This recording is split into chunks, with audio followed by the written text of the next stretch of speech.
Halo semuanya.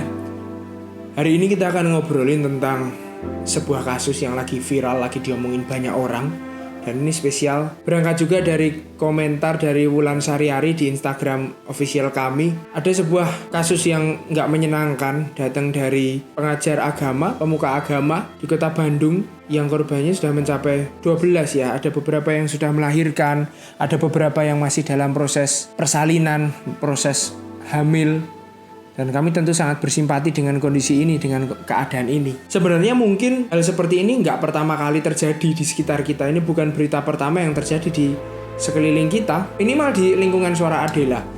Beberapa bulan yang lalu, belum lama sih, Suara Adela bersama Center for Trauma Recovery dari Unika Sugio Pranoto, bersama waktu itu hostnya yang mengadakan acara dari Pusat Pelayanan Terpadu Seruni. Kami juga menangani hal-hal serupa terkait kekerasan begitu. Yang kali itu yang pernah kita tangani bersama adalah kekerasan, yang biasa juga melakukan pendampingan untuk korban, pendampingan untuk keluarga korban, dan juga pelaku kekerasan maupun pelecehan seksual begitu. Dan kami mengingat suatu hari kami pernah menangani sebuah kasus, dikumpulkan beberapa orang tua dan kami melakukan pendampingan untuk para keluarga korban, di mana mereka juga merasa tertekan, merasa susah, merasa gelisah, merasa stres bahwa kejadian pelecehan seksual itu yang tertekan bukan hanya korban, tapi keluarga korban pun ya. Mereka jadi saling sering teriak satu sama lain, sering menyalahkan satu sama lain, khawatir dikucilkan tetangga, dan itu terjadi serta mempengaruhi kondisi psikologis keluarga.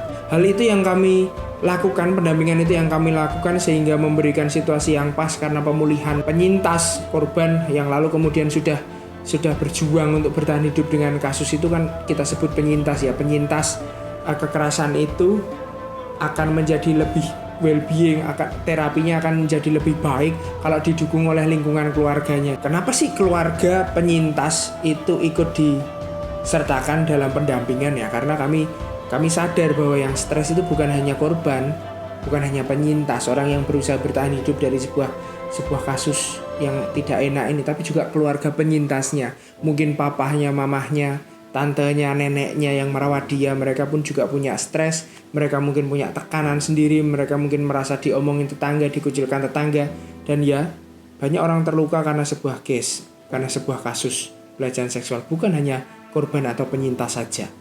Kami lakukan itu di Kota Semarang bersama pendamping lainnya dari LPT Seruni, dan kami melakukannya selama beberapa kali pertemuan. Dan ada satu pertemuan yang mempertemukan beberapa orang tua korban, tujuannya supaya mereka bisa saling membangun komunitas, untuk saling berbagi satu sama lain, untuk saling menguatkan satu sama lain.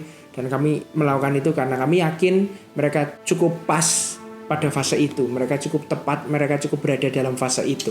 Iya, sedih sekali bahwa beberapa dari kasus yang kami tangani bersama Center for Trauma Recovery dan Seruni itu dilakukan oleh orang dekat yang profesinya juga profesi terhormat. Ada gurunya, ada pemuka agamanya, ada orang-orang baik di sekitarnya yang melakukan hal itu. Hal ini menjadikan kita semestinya menjadi lebih aware, menjadi lebih sadar dan mawas diri bahwa orang yang punya profesi terhormat pun bisa tergelincir, bisa jatuh. Apalagi orang yang biasa, saya misalnya.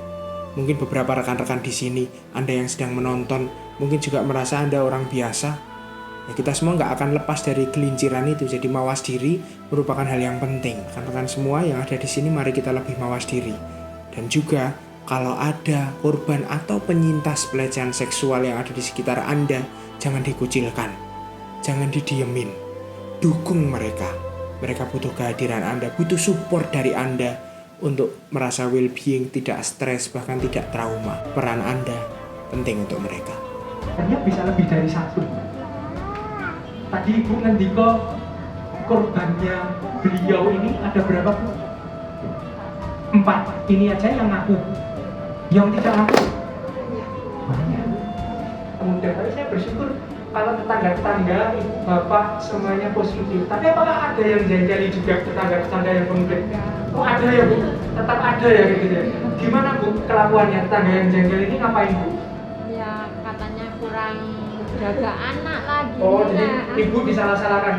seperti Ibu Dani tadi ya, kalau Ibu Dani merasa seperti itu, terus kemudian Ibu masih disalah-salahkan sama tetangga, salahin merasa nggak mana, maka jadi 1, 2, 3, ku langkah ke kanan, ku langkah ke kiri, ke kanan, ke kiri, lalu berputar.